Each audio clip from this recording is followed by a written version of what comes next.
तहरीके इंसाफ वाले ये वीडियो हरगिज ना देखें, क्योंकि ये वीडियो देखने के बाद उनका हाल कुछ इस तरह का होगा। डॉक्टर साहब, मुझे बवासीर है। जनरल बाजवा ने खामोशी तोड़ दी। उनका कहना था कि पीटीआई वाले इस मुल्क के लिए इस कदर खतरनाक है कि आप लोग सोच भी नहीं सकते।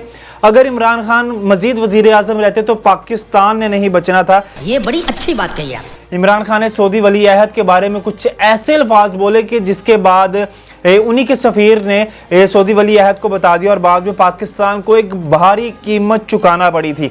अच्छा, जनरल बाजवा ने कहा कि मेरे लिए सूटेबल यही था कि मैं इमरान खान का साथ देता रहता और उसकी हाँ में हाँ मिलाता रहता और एक फेयरवेल लेके उससे रिटायर हो जाता, लेकिन मैंने इस मुल्क की खातिर अपनी इमेज की कुर्बानी दी है।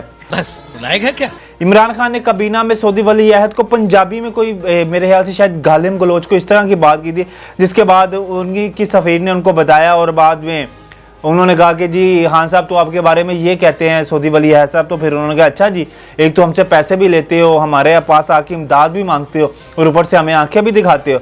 उन्होंने कहा चलो भाई। वो फिर आपको पता था, माजी में याद होगा आपको, कि पाकिस्तान को एक भारी कीमत चुकाना पड़ी थी। ये इंकशाफात किए हैं जावेद चौधरी हैं, उन्होंने अपने कॉलम में किए हैं। उन्होंने कहा मेरी जनरल बाजवा से मुलाकात हुई थी तो जनरल बाजवा ने मुझे ये सारी चीज़ें बताई थी कि पीटीआई वाले इस कदर ख़तरनाक हैं कि ये मज़ीद अगर पाकिस्तान में रहते तो इस पाकिस्तान का बेड़ा गर्क हो जाना था, तबाहियाँ फिर जानी थी इस पाकिस्तान की। लेकिन खान साहब सिर्फ और सिर्फ रिवायती सियासत करते हैं, ओए तोए की सियासत करते हैं, इसके अलावा उनके पास और कुछ भी नहीं है। अभी खान साहब के लिए एक और बुरी खबर यह है कि कार्य सरकार में मुदाखलत की आज समाअत थी और इमरान खान को एटीसी में तलबी के लिए समन जारी कर दिए गए हैं। खान साहब का एक वतीरा तो रहना हर चीज़ में अपनी टांग घुसाना, और इन्होंने इस टाइम ज़ेबा चौधरी जो जज थी उनको भी धमकाया था और कुछ जो सरकार के मामलात होते हैं, हुकूमत के मामलात होते हैं, उनमें दखल अंदाजी की थी। अब अदालत ने उनके 15 फरवरी तक यकीनी बना दिया है कि आप पेश हो, क्योंकि अब ये ड्रामेबाजी नहीं चलेगी कि मेरी टांग में जख्म है और मेरे पेट में दर्द है और मेरे सर में दर्द है और मैं आ नहीं सकता और मैं जा नहीं सकता, बाकी मैं सारे काम कर सकता हूँ लेकिन मैं अदालत पेश नहीं हो सकता। इस्लामाबाद की इंसदाद दहशतगर्दी की अदालत के जज राजा जवाद अब्बास हसन ने केस की समाअत की, जिस सिलसिले में इमरान खान के वकील बाबर अवान और प्रोसिक्यूटर पेश हुए। पीटीआई चेयरमैन के वकील बाबर अवान ने कहा कि इमरान खान जख्मी है जिसके बायस पेश नहीं हो सकते, बाकी हर जगह जा सकते हैं। वो ये अदालत कहती है कि हर जगह पे वो जा सकते हैं, हर जगह पे वो कुछ ना कुछ बात कर सकते हैं, कुछ ना कुछ कह सकते हैं, कोई शुद्धनी लगा सकते हैं, कोई फितना फसाद पैदा कर सकते हैं, लेकिन वो नहीं पेश हो सकते तो अदालत में पेश नहीं हो सकते।